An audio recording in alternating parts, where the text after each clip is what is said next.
வாழ்க வையகம், வாழ்க வையகம், வாழ்க வளமுடன்.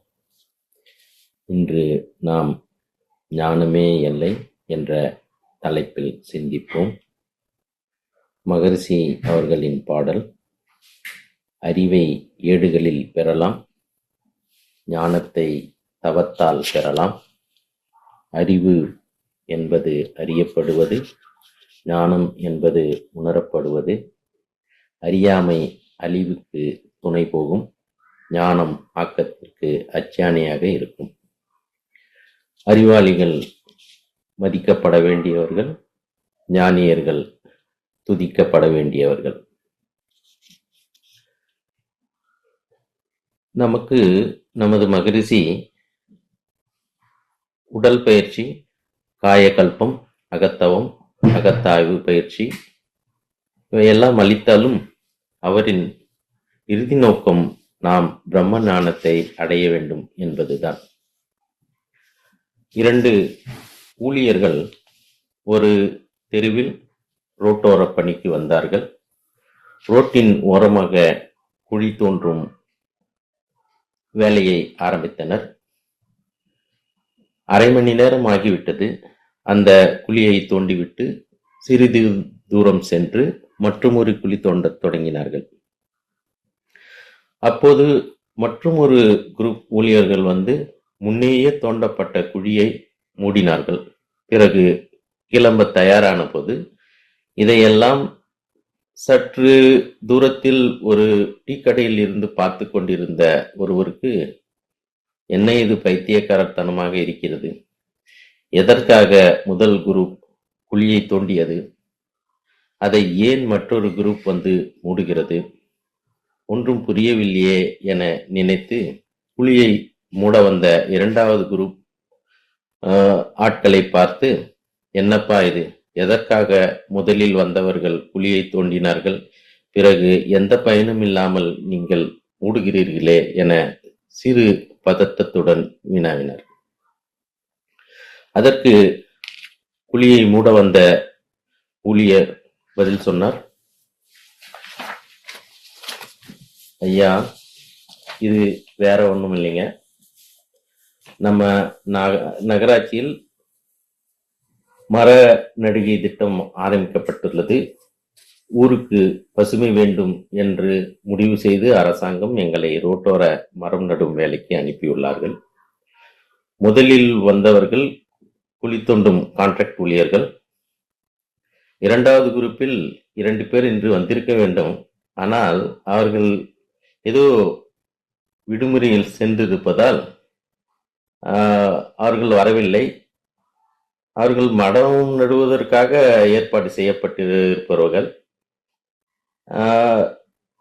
அவர்கள் வரவில்லை. ஆனால் நாங்கள் என்ன செய்வது? நாங்கள் எங்களுடைய வேலையை பார்க்க வந்திருக்கிறோம். நாங்கள் 3வது குரூப். எங்களுக்கு கொடுத்த வேலை மரம் நடும் குழியை மூட வேண்டிய வேலைதான். அதனால நாங்க எங்களுக்கு கொடுத்த வேலையை முடித்துவிட்டு கிளம்புகிறோம்.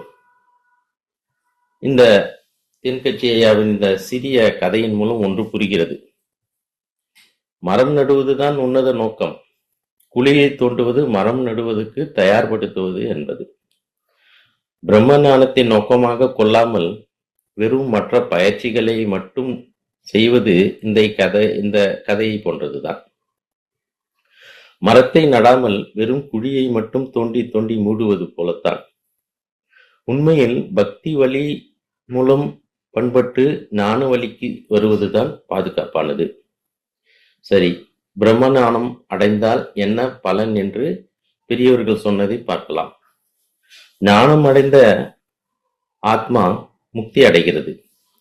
ஆன்மாக்கள் பல கோடி பிறவிகளில் சேர்த்து வந்துள்ள கர்மங்களை முழுவதுமாக களைந்து மீண்டும் பிறவாத நிலையை அடைவது முக்தி என்று குறிக்கப்படுகிறது.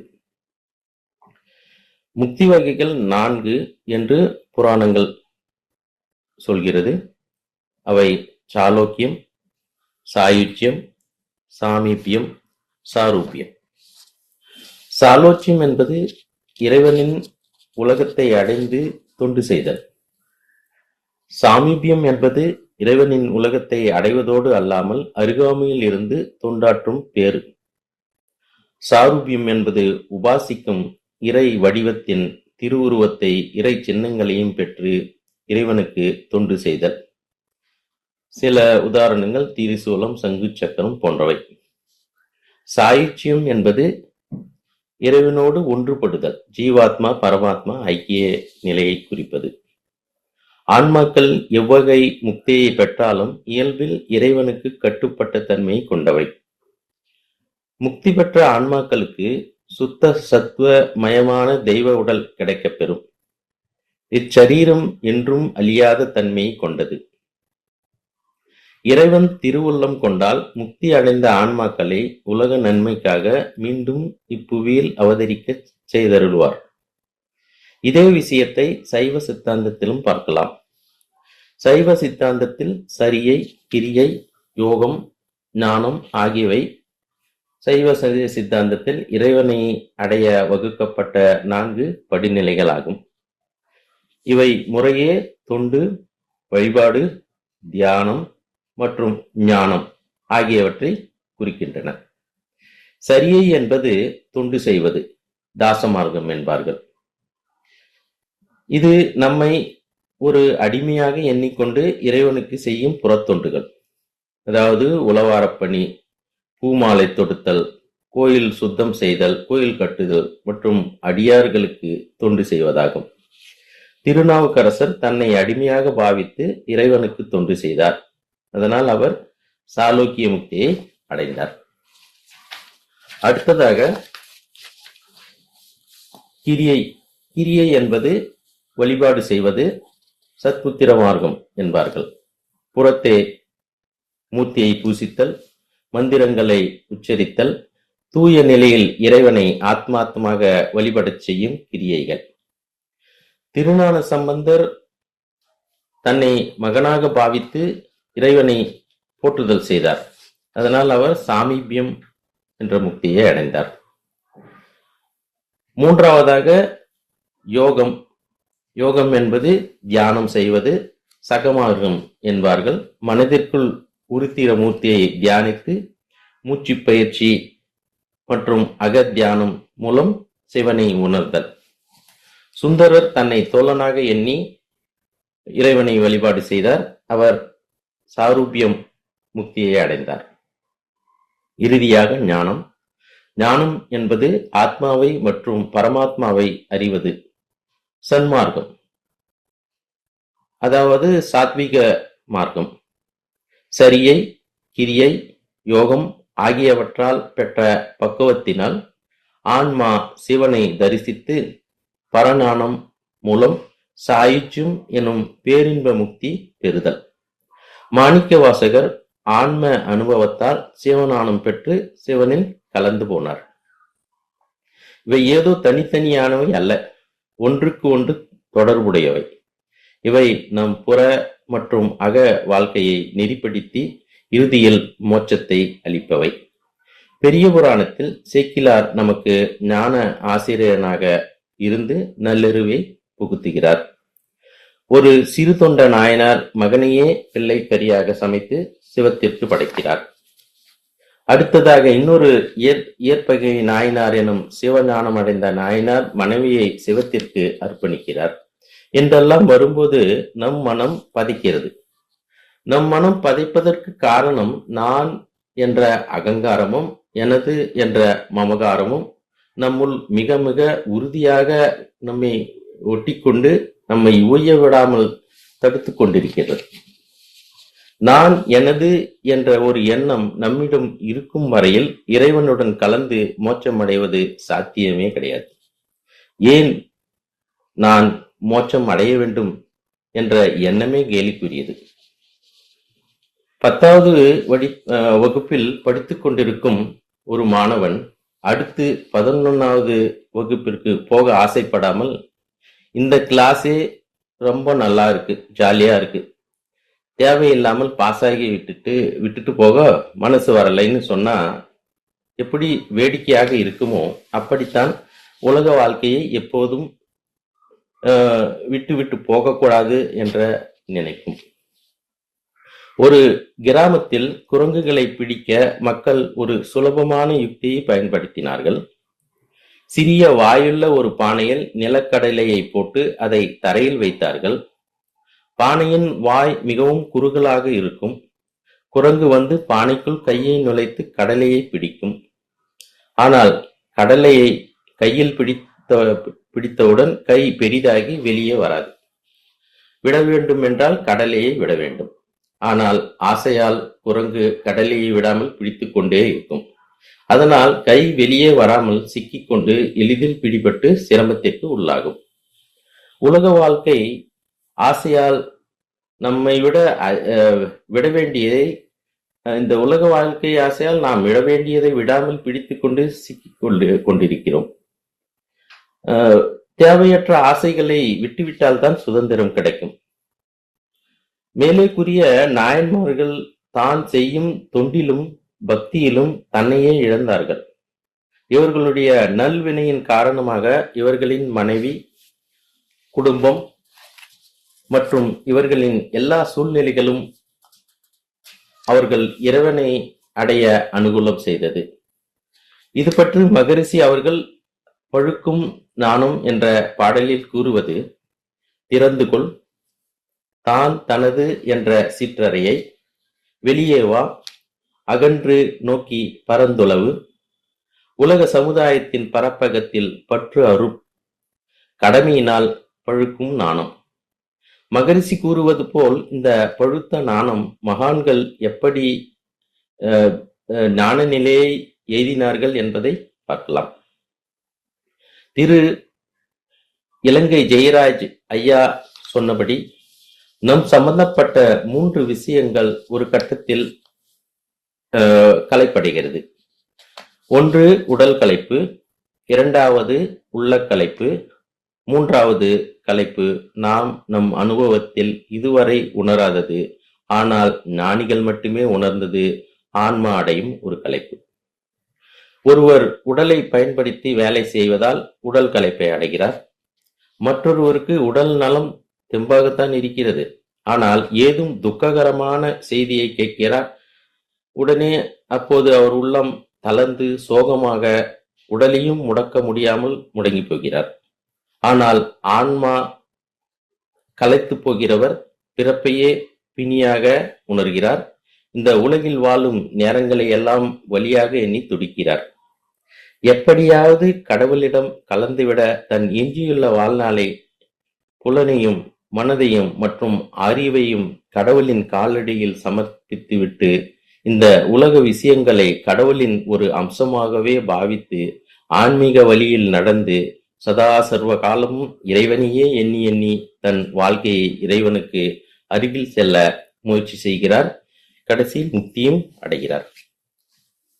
மாணிக்க வாசகர் இப்படி ஒரு ஆன்ம கலைப்பு அடைந்ததால் தான் இறைவனிடம் சேர வேண்டி துடிக்கிறார்.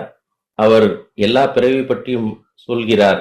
புல்லாகி பூடாகி புழுவாகி மரமாகி பல் விருகமாகி பறவையாய் பாம்பாகி கல்லாய் மனிதராய் பேயாய் கணங்களாய் வல்லசுரராகி முனிவராய் தேவராய் செல்லாய் நின்ற இத்தாவர சங்கமத்துள் எல்லா பிறப்பும் பிறந்திழைத்தேன் எம்பெருமான் என்று உருகி அழுகிறார். பிறகு சிதம்பரம் நடராஜ பெருமனை வேண்டி, பாடா ஐயனே வந்துவிட்டாயா, இப்போதுதான் நான் அறிந்து கொண்டேன் மெய்யே உன் பொன்னடிகள் என்று, அதை கண்டு இன்று நான் வீடிற்றேன் என்று தனக்குத்தானே சமாதானம் அடைகிறார். அருணகிரிநாதரும் திருப்புகழில் சலிப்புடன் பாடுகிறார்.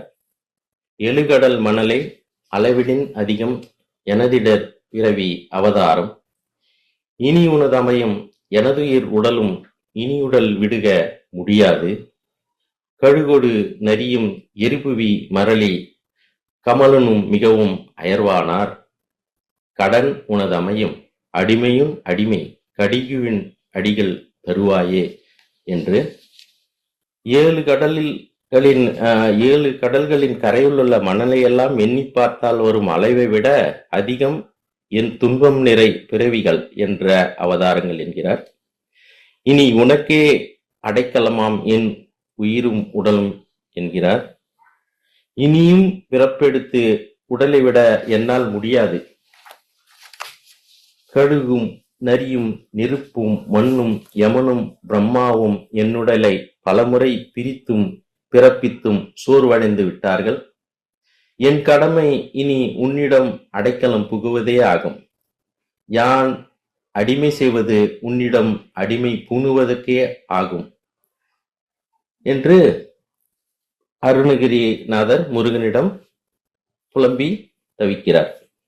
அடுத்து பட்டினத்து அடிகள் ஏகாம்ப மாலையில் பாடிய பாடல் அன்னை எத்தனை எத்தனை அன்னையோ, அப்பன் எத்தனை எத்தனை அப்பனோ, பின்னை எத்தனை எத்தனை பெண்டிரோ, பிள்ளை எத்தனை எத்தனை பிள்ளையோ, முன்னும் எத்தனை எத்தனை ஜென்மமும் மூடனாயடி ஏனும் அறிந்திலேன், இன்னும் எத்தனை எத்தனை ஜென்மமோ என் செய்வேன் கட்சி ஏகாம்பனே என சலிப்புடன் பாடுகிறார். ஸ்ரீ பட்டினத்தாரின் சீடரான ஸ்ரீ பத்ரஹரி வைராக்கிய சதகத்தில் இந்த நிம்மதியற்ற மனித பிறவி பற்றி இந்த உலகத்தில் பலவிதமான பயசூழலில்தான் நாம் வாழ்க்கையை வாழ்ந்து கொண்டு இருக்கிறோம் என கூறியுள்ளார். அந்த ஸ்லோகம் போகே ரோகபயம், குலே சுதிபயம், விட்டே நிர்பாலத் பயம், மானே தைன்யாபயம், பலே விபுபயம், ரூபே ஜராயாபயம், சாஸ்திரே வாதிபயம், குணே கலபயம், காயே கிருதாந்த பயம், சர்வம் மஸ்து பயான்விதம், புவிநிரணம் வைராக்கியம் ஏவ அபயம். விளக்கம் பார்க்கலாம். போகே ரோகபயம், இன்பங்களை அனுபவிக்கும் போது வரும் நோயை பற்றிய பயம். குலே சுதி பயம், பரம்பரையில் வரும் சருவை பற்றிய பயம். விட்டே நிர்பாலத் பயம், செல்வத்தை பெற்றிருக்கும் போது அரசர்களுக்கு வரும் பயம். மற்ற அரசன் படையெடுத்து வந்து தன் செல்வங்களை எல்லாம் பறித்து கொண்டு சென்று விடுவார்களோ என்று ஒரு பயம். மானே தைன்ய பயம், நம்மளுடைய மானம் மரியாதை போய்விடுமோ என்ற பயம். பலே திப்பு பயம், அதிகாரத்தில் இருக்கும் போது எதிரிகளால் ஏற்படும் பயம். ரூபே ஜராயா பயம், அழகு புரியம் அல்லது முதுமை வரும் என்ற பயம். சாஸ்திரே வாதிபயம், சாஸ்திரங்களை பற்றி விவாதிக்கும் போது வாதத்தில் மற்றவர்களிடம் தோற்றுவிடுவோமா என்று பயம். குணே கலபயம், நல்ல குணங்கள் இருக்கும்போது ஏற்படக்கூடிய குழப்பம். நாம் இப்போது இந்த மகரிஷி ஐயாவின் இந்த தியானம் எல்லாம் செய்து நல்ல ஒரு வாழ்க்கையை வாழ்ந்து கொண்டிருக்கும் போது ஏதோ ஒரு கெட்ட சவகாசம் வந்து நம்மளுடைய குணம் மாறக்கூடும்.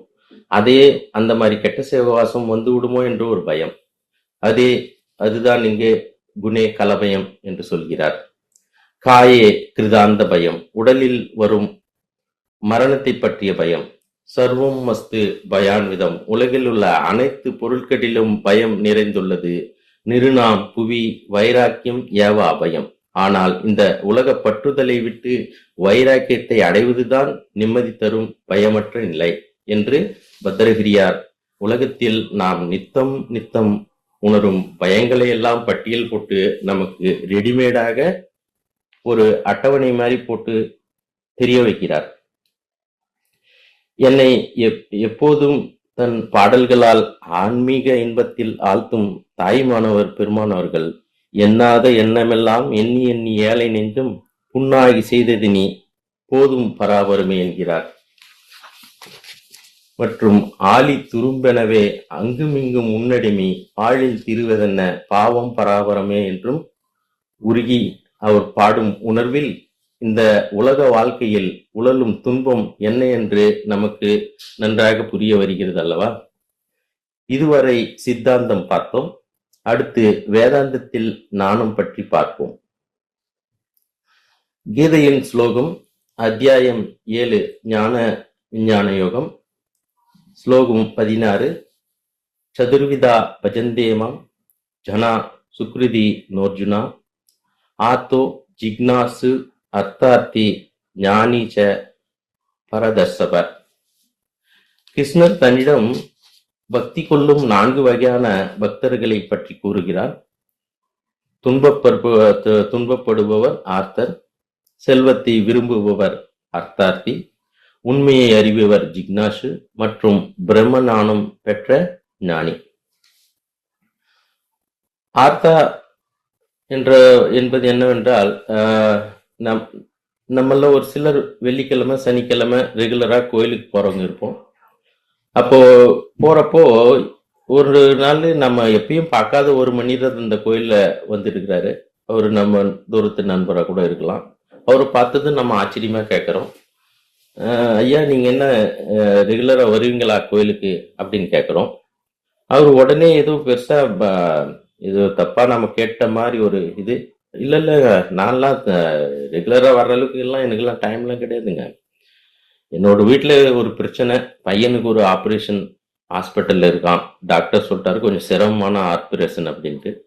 அதனாலதான் கோயில்ல சாமி கும்பிட வந்தேன் அப்படின்னு சொன்னாருன்னா, இவரு ஆர்த்தா பக்தர். அதாவது ஒரு கஷ்டம் வந்தா மட்டும் சாமியை நம்புறது கும்பிடுறது எல்லாம், மற்ற நேரத்துல அதை பத்தி பெருசா எந்த ஒரு ஈடுபாடும் கிடையாது.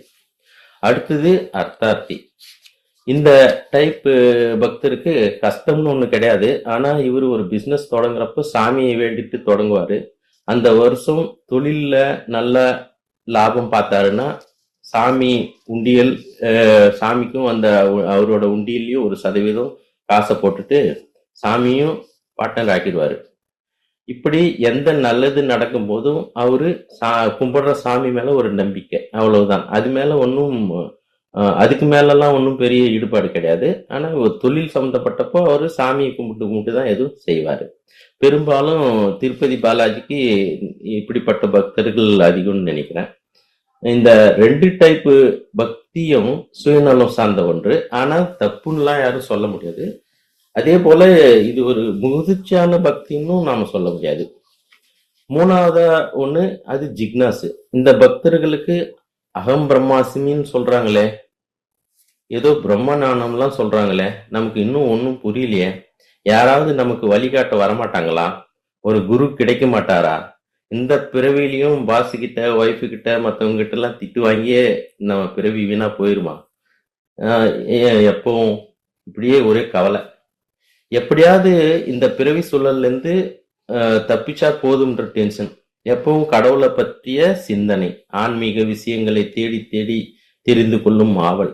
இப்படி ஒரு நிலை வரும்போதுதான் நமக்கு மகரிஷி குருவாக கிடைப்பது போன்ற விஷயங்கள் நடக்கும். ஒரு சிஷ்யன் தயாராகிவிட்டால் கடவுள் ஒரு குருவை அனுப்பி வைத்து விடுவார். அந்த பக்குவப்பட்ட சிஷ்யன் குருவை தேட வேண்டிய அவசியமே இல்லை. இப்படிப்பட்ட சிஷியன்தான் ஜிக்னாசு என்ற பக்தன். இந்த பக்தன் தன் சுயநலத்தால் சாமி கும்பிடுபவன் அல்ல. இயற்கையாகவே அவனுக்கு ஆன்மீகத்தில் ஒரு தேடல் இருக்கும். கடைசியில் ஞானி என்ற பக்தர், மேலே கூறிய மாணிக்க வாசகர் போன்றவர்கள். இப்படிப்பட்ட பிரம்ம ஞானியாக என்ன வழி?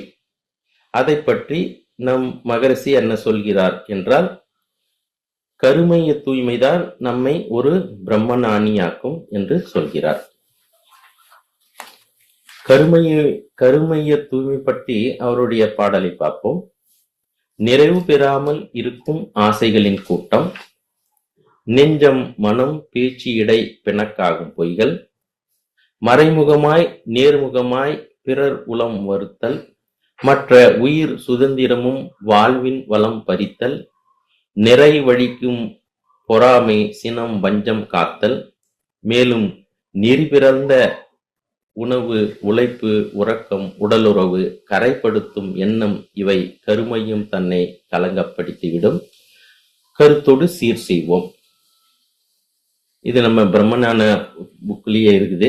இந்த பாடலின்படி நம்முடைய கருமையம் சம்பந்தமான 3 சரீரங்களை நாம் தூய்மைப்படுத்த வேண்டும்.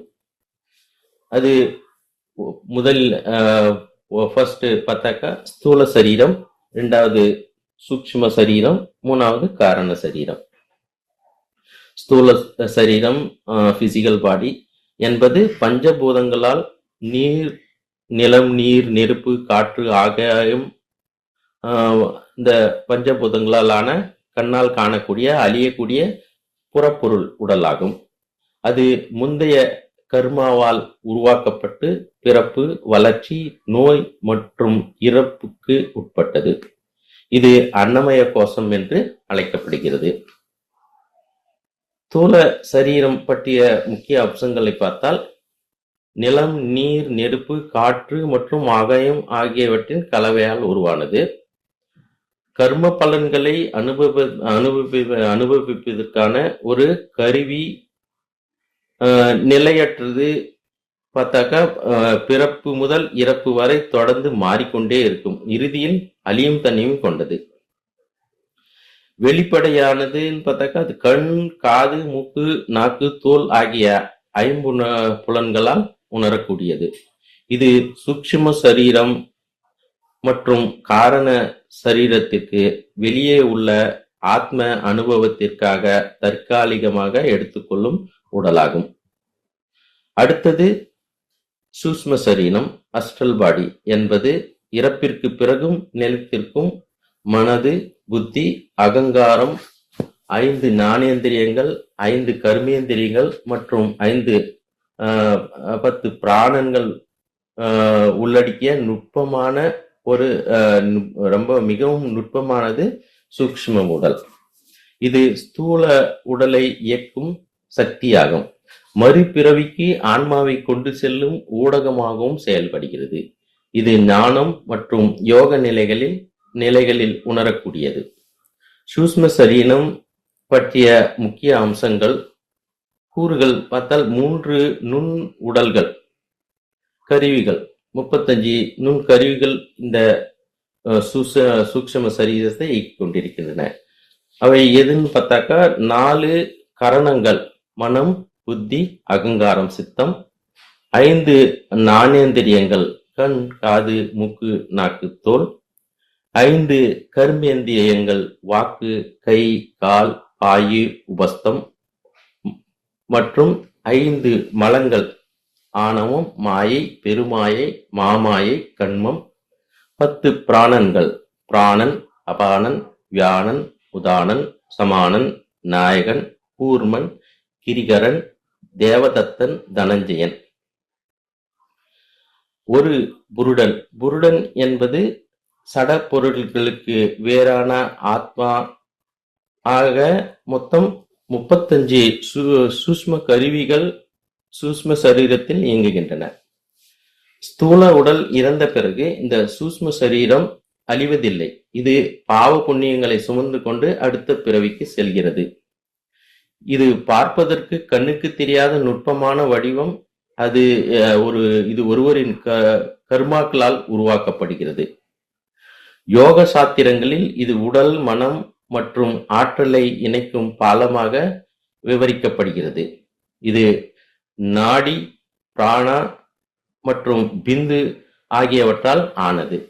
சுருக்கமாக, சூக்ஷ்ம சரீரம் என்பது நம்முடைய ஆளுமை, நினைவுகள் மற்றும் கர்ம வினைகளின் தொகுப்பாகும். பிராணமய கோஷம், மனோன்மய கோஷம் மற்றும் விஞ்ஞானமய கோஷம், இந்த 3 கோஷங்களும் இந்த சூக்ஷ்ம சரீரத்தில் அடங்கியதுதான். கடைசியாக காரண சரீரம். காரண சரீரம் என்பது தி கேஷுவல் பாடி என்பது அத்வைத வேதாந்தத்தின்படி ஒரு ஆன்மாவின் முந்தைய பிறவிகளின் கர்ம வினைகள், பதிவுகள் மற்றும் அறியாமை ஆகியவற்றை சுமந்து நிற்கும் மிக நுட்பமான உடலாகும். இது ஸ்தூல மற்றும் சூட்சும உடல்களின் உருவாக்கத்திற்கு அடிப்படையான விதை என்றும், ஆழ்ந்த உறக்க நிலையில் சுசுப்தி என்று சொல்வார்கள். ஆழ்ந்த உறக்க நிலையில் மட்டுமே செயல்படும் என்றும் கருதப்படுகிறது. காரண சரீரத்தின் முக்கிய அம்சங்களை பார்த்தால், ஆழ்ந்த உறக்கத்தில் ஸ்தூல மற்றும் சூட்சும சரீரங்கள் செயலிழந்து இருக்கும் போது காரண சரீரம் மட்டுமே தங்கியிருக்கும். ஒரு பிறவியிலிருந்து அடுத்த பிறவிக்கு கர்ம வினைகளை எடுத்துச் செல்லும் உடலாக இது செயல்படுகிறது. இது பஞ்ச கோஷங்களில் ஆனந்தமய கோஷத்துடன் தொடர்புடையது. நிர்விகல்ப வடிவம் என்பார்கள். விளக்க முடியாத அறிபவன் அறியப்படும் பொருள் என்ற வேறுபாடின்றி ஆன்மா பிரம்மத்துடன் இரண்டர கலந்து இருக்கும் ஒரு இன்பமான நிலை. இதைத்தான் இது ரெண்டு எதுவும் பிரிக்கவே முடியாது. பிரம்மத்துக்கிட்டையும் ஜீவாத்மா பரமாத்மா ரெண்டு எதுவும் இதுதான் அது அதுதான் இதுன்னு ரெண்டு கலந்த ஒரு நிலை. தூள உடல் மற்றும் சூட்சும உடல் ஆகியவற்றை காட்டிலும் மிக நுட்பமானது இந்த சரீரம். மேலே கூறப்பட்ட சரீரங்களை சுத்தமாக்க நாம் முயற்சி செய்ய செய்ய நாமும் ஒரு உன்னதமான பிரம்ம ஞானம் அடையும் பாதையில் நடக்க ஆரம்பித்து விட்டோம் என்று அர்த்தம்.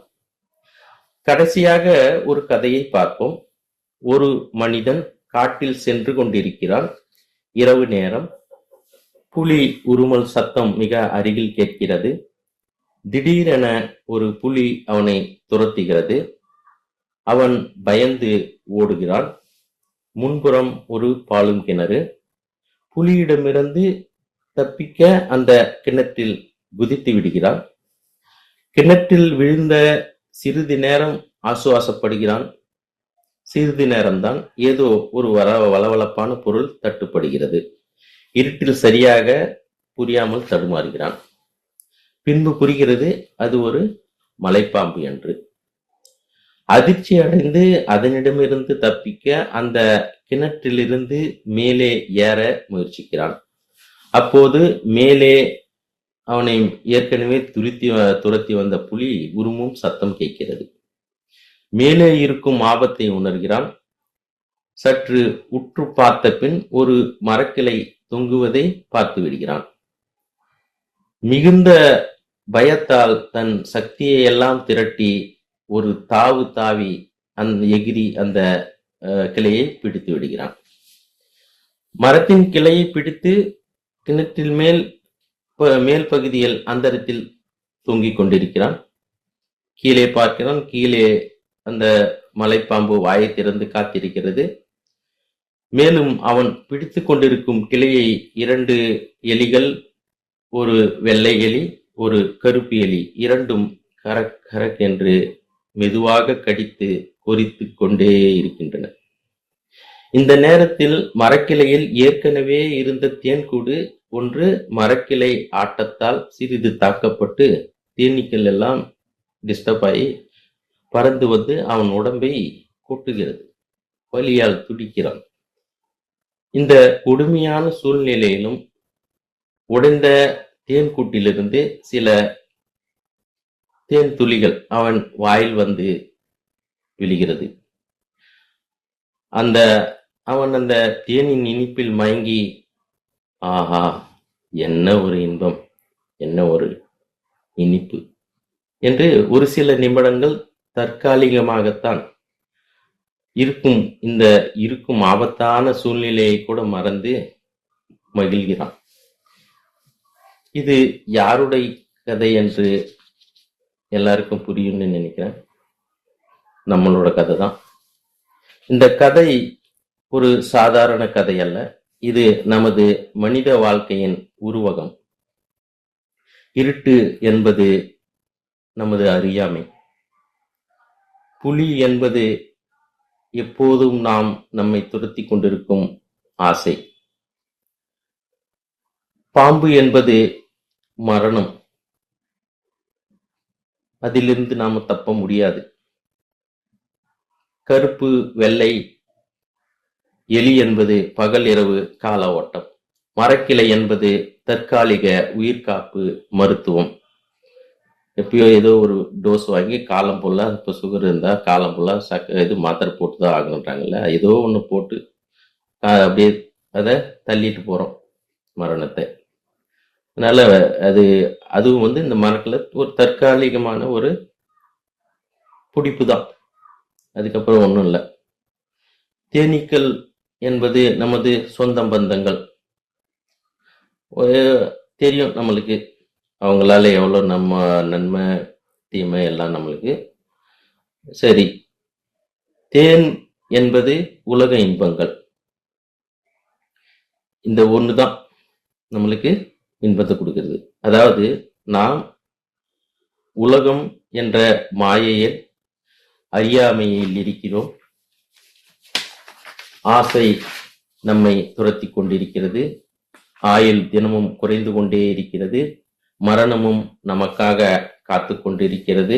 எப்போதும் ஆபத்து சூழ்ந்த வாழ்க்கையிலேயே இருந்தும் சிறு உலக இன்பங்களில் மயங்கி உண்மையான ஆத்மஞானம் என்ற உணர்வை அடைய முயற்சிக்காமல் உண்மையை மறந்து இங்கே தினம் தினம் உழன்று கொண்டிருக்கிறோம் என்பதுதான் உண்மை.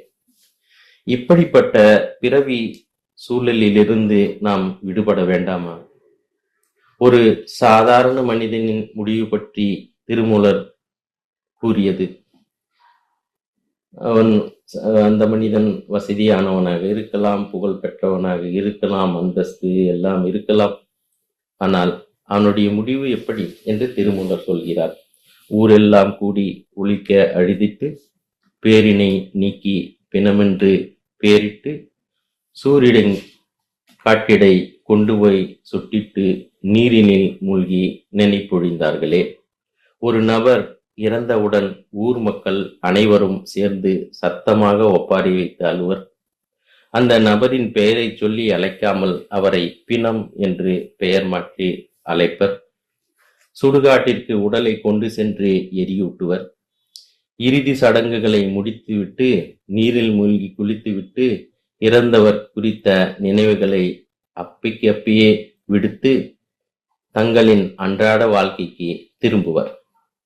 ஆனால் வள்ளலார் பெருமான் சொன்னாரே, வாழையடி வாழையென வந்த திரு கூட்டம் என்று. அப்படிப்பட்ட மகான்களின் இறுதி முடிவுக்கு சான்றாக நமது ஞானியான மகரிஷி அவர்களின் மணிமண்டபத்தை தினமும் நாம் பார்க்கிறோம், உணர்கிறோம். எத்தனை அன்பர்கள் அவருடைய சமாதியின் அருகே அமர்ந்து தியானம் செய்து அமைதி பெறுகிறார்கள். இதுதான் பிரம்ம ஞானம் பெற்ற உன்னத ஆத்மாக்கள் பெரும் பேறு. ஆகவே நமது மகரிஷி அவர்கள் நமக்கு காட்டிய வழியை நம் வாழ்க்கையில் தினந்தோறும் கடைபிடித்து அனைவரும் உன்னத நிலையை அடைய இறையருளும் குருவருளும் துணை புரியுமாக என்று வேண்டிக் கொள்கிறேன்.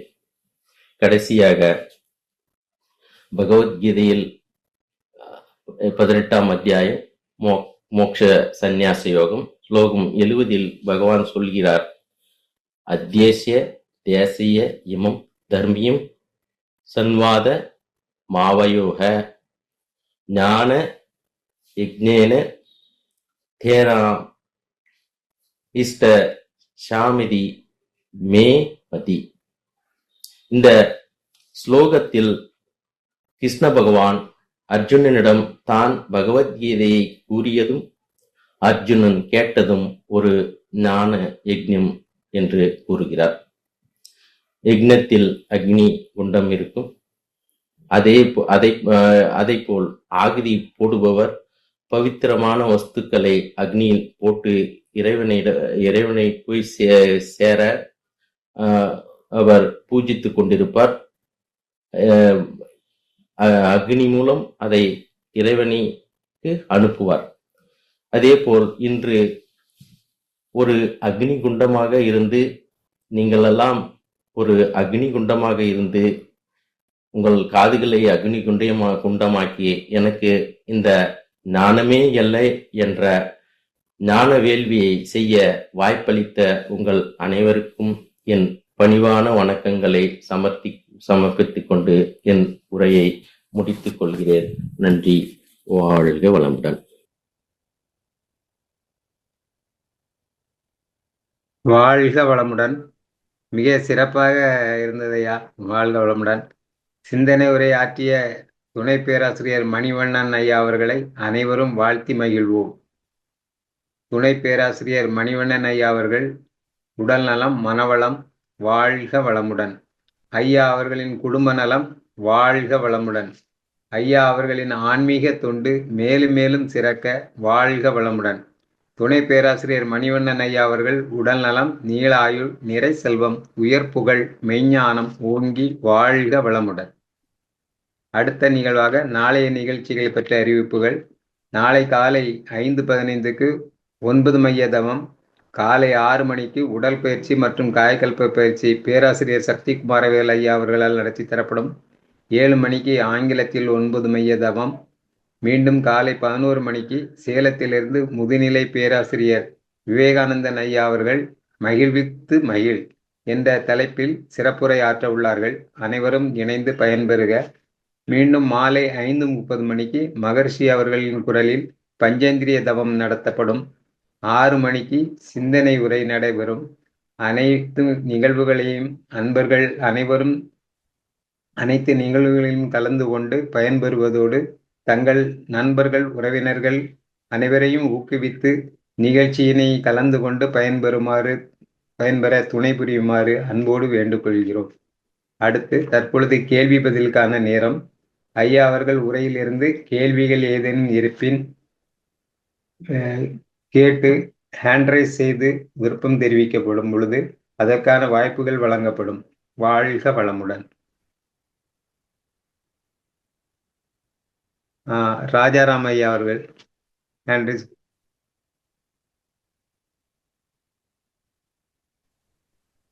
ஐயா வாழ்க வளமுடன். வாழ்க வளமுடன் ஐயா, சொல்லுங்க. ராஜாராமன் சென்னையில இருந்து பேசுறேன், பழந்தாங்கல இருந்து. சொல்லுங்க. நல்ல ஒரு 3/4 மணி நேரம் அருமையான உரை கொடுத்தீங்க. நீங்க தமிழ்நாட்டை சேர்ந்து இருந்தாலும் கூட மும்பையில போய் வேலை பண்ணிட்டு தூய தமிழ்ல பேசுறீங்க. நீங்க பேசுற 45 நிமிஷம் அந்த பேச்சுல ஒரு வார்த்தை கூட பிற மொழிகள் கலப்பே இல்லையா? ரொம்ப அருமையா இருந்தது. நன்றிகள், வாழ்த்துக்கள். அப்பப்போ சிறிய சிறிய கதைகளை சொல்லி சொன்னீங்க. எனக்கு 2 வினா இருக்கு இந்த டாபிக் பத்தி, கேட்கலாமா? சொல்லுங்க. ஒண்ணு நீங்க கடைசி முடிக்கும் போது சொன்னீங்க பகவத்கீதை 18வது அத்தியாயத்துல 70வது ஸ்லோகத்தை சொல்லி முடிச்சீங்க. அப்ப அர்ஜுனனுக்கு சொன்னது. அப்ப பகவத்கீதையை படித்தாலே ஞானம் அடைந்த மாதிரி கணக்கு சொன்னீங்க. அதுதான் ஞானத்தின் இல்லையா? ஞானத்தின் எல்லை அப்படின்றத பத்தி என்ன சொல்லணும் அப்படின்னு பார்த்தாக்கா, நீங்க நான் இந்த முதல்லயே ஒரு ஸ்லோகம் பத்தி எக்ஸ்பிளைன் பண்ணியிருந்தேன். 7வது சாப்டர்ல ஞான விஞ்ஞான யோகத்துல 16வது ஸ்லோகம் பத்தி சொல்றோம் நம்ம. அது 16, 17 ரெண்டுத்தையும் நீங்க படிச்சு பாத்தீங்கன்னா தெரியும். 16வதுல அவர் 4 பக்தர்கள் பத்தி சொல்றாரு. அதுல கடைசியில ஞானிய பத்தி சொல்லுவாரு. எனக்கு இந்த இந்த ரெண்டு இருக்குல்ல, ஆர்த்தா அப்படின்றவரும் அர்த்தார்த்தி அப்படின்றவங்களும் அவங்களோட சொந்த விருப்பத்துக்காக வேண்டுறாங்க. அவரு கடவுள் அப்பயும் மகிழ்றாரு. அவர் தப்பாலாம் நினைக்கல. ஆமா, என்னை பெருசா நினைச்சு நீ என்னை கும்பிடுற, எனக்கு அட்லீஸ்ட் ரெஸ்பாண்ட் பண்ற அப்படின்ற மாதிரிதான் அந்த மகிழ்ச்சி. ஜிக்னாசு அப்படின்றவர் இப்போ பார்த்தாக்கா நம்ம அந்த சிஷியர்களா இருந்து ஒரு ஞானத்தை தேடுற ஒரு ஸ்டேஜ்.